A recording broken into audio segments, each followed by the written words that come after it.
சேர்மதி வரி சம்பந்தமான விவாதத்திலே கலந்து கொள்ளுகின்ற அதே வேளையிலே என்னை பொறுத்தமட்டிலே நாளைய தினம் கொண்டு வர இருக்கிற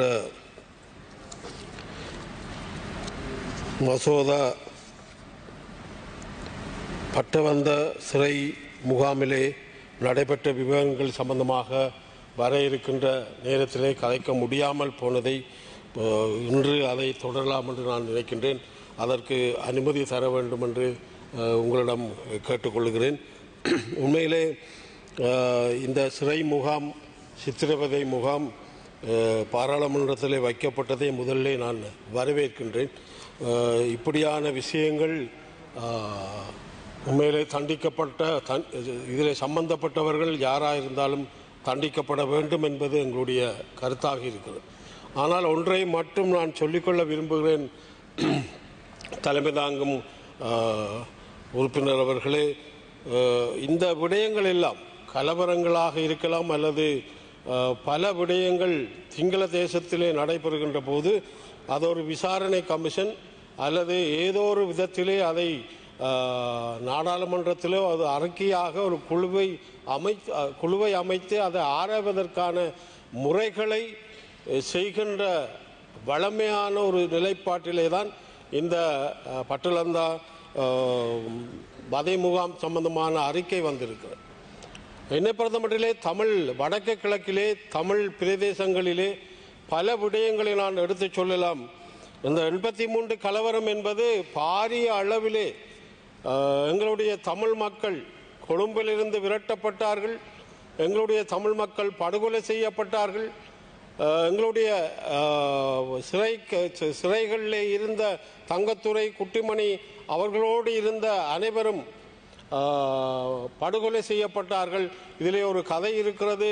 எங்களுடைய தங்கத்துறை அண்ணன் அவர்கள் ஜேவிபியினுடைய தலைவர் துணி இல்லாமல் அவரை கைது செய்து அந்த சிறையிலே வைக்கின்ற போது தன்னுடைய சாரத்தை கொடுத்தார் என்ற வரலாறும் இருக்கிறது.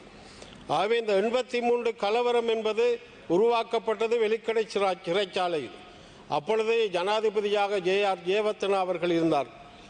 ஆனால் கட்டவிழ்த்து விடப்பட்ட காடையர்களை திறந்துவிட்டு எங்களுடைய அந்த போராளிகளை அடக்கி ஒடித்து படுகொலை செய்கின்ற அந்த நிகழ்வு நடந்தேறியது. பல வழக்குகளிலே தங்கத்துறை குட்டுமணி அவர்கள் பல கருத்துக்களை மிக சிறப்பாக நீதிமன்றத்திலே சொல்லியிருக்கிறார்.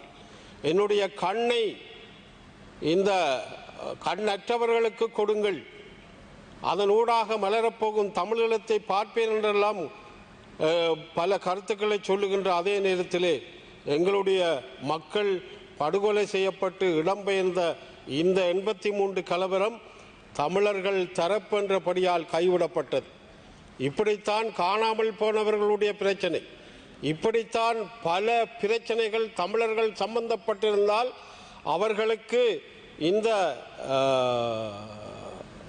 விசாரணை என்பதும் அறிக்கை என்பதும் இல்லாதொழிக்கின்ற ஒரு சூழலைத்தான் தமிழ் தரப்பிலே நடைபெறுகின்ற அத்தனை கொடுமைகளுக்கும் மறைக்கின்ற சிலைப்பாடுகளைத்தான் செய்து வந்தார்கள்.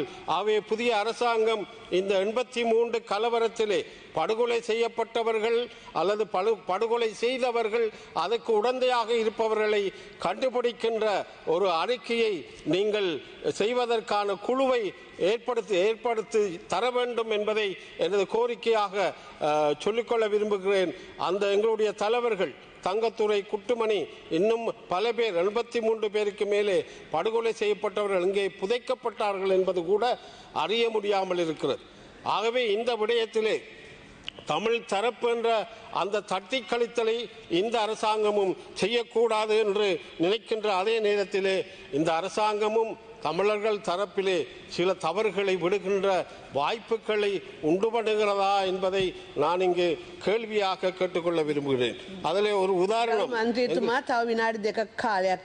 எங்களுடைய மேல்முறையீட்டு எங்களுடைய நீதிபதி அவர்கள் இளஞ்செழியன் அவர்கள் 12/1/25 நாட்களிலே அவர் அமைச்சர் நீதித்துறையிலே நீதிபதியாக இருந்தார், உச்ச நீதிமன்றத்தின் நீதிபதியாக இருந்தார். அவர்கள் மேல்முறையீட்டு நீதிமன்றத்திலே அவரை நியமிப்பதற்கான அத்தனை அந்தஸ்தும் அவருக்கு இருந்தது. ஆனால் தமிழர் என்றபடியால் அவர் புறக்கணிக்கப்பட்டிருக்கிறார். இப்பொழுது அரசு சொல்லுகிறது, ஜனாதிபதி சொல்லுகிறார்கள், அவர் ரிட்டையர் ஆன பின்பு நாங்கள் அவரை இந்த மேல்முறையீட்டு நீதிமன்றத்திற்கு செல்ல முடியாது என்று சொல்லுகிறார். உண்மையிலே அதை ஏற்றுக்கொள்ள முடியாது தலைவர் அவர்களே. ஏனென்றால் 12/1/25, 20/1/21 மட்டும் அவர் நீதிபதியாகத்தான் இருந்தார்கள். அவர் ரிட்டையர் ஆகி செல்லவில்லை என்பதை நான் இங்கே உறுதிப்படுத்த சொல்ல முடியும். அந்த வகையிலே அவர் உண்மையிலே ஒரு புறக்கணிக்கப்பட்ட தமிழர்கள், அதாவது நீதியை சரியான முறையிலே செய்த ஒரு தமிழ் மகன் என்றால் அது எங்களுடைய நீதிபதி இளஞ்செழியன் அவர்கள்தான் என்பதை நாங்கள் உரத்து கூற முடியும். ஆனால் அவருக்கு அநீதி இழைக்கப்பட்டிருக்கிறது. அவருடைய அந்த ஜனாதிபதி அவர் ரிட்டையர் ஆனவர் என்ற அந்தஸ்தை வைத்துக் கொண்டு அவருக்கு இந்த மேல்முறையீட்டு நீதிமன்ற நீதிபதியாக நியமிக்கின்ற வாய்ப்பை தவறவிட்டிருக்கிறார். அந்த பொறுப்பை ஜனாதிபதி அவர்கள் எடுக்க வேண்டும் என்று நான் இச்சந்தர்ப்பத்திலே கேட்டுக்கொள்ள விரும்புகின்றேன். அது மட்டுமல்ல, எங்களுடைய பிரதேசத்திலே கூடுதலாக பார்த்தால் இப்பொழுது தேர்தல் காலம், அந்த தேர்தல் காலத்திலே 2 விடயங்களை புதிய அரசாங்கம் வைத்தது. அதாவது பாராளுமன்ற தேர்தலிலே, ஜனாதிபதி தேர்தலில், ஒன்று இந்த பார் லைசன்ஸ் உள்ள பாராளுமன்ற உறுப்பினர், ஊழல் சம்பந்தமாக பார் லைசன்ஸ் உள்ள பாராளுமன்ற உறுப்பினர்களை வெளியிலே கொண்டு வந்தார். ஆனால் பேசாலையிலே ஒரு பார் லைசன்ஸ் உள்ள ஒரு வர்த்தகரை இந்த பிரதேச சபை தேர்தலிலே உங்களுடைய அரசாங்கம் போட்டிருக்கிறது.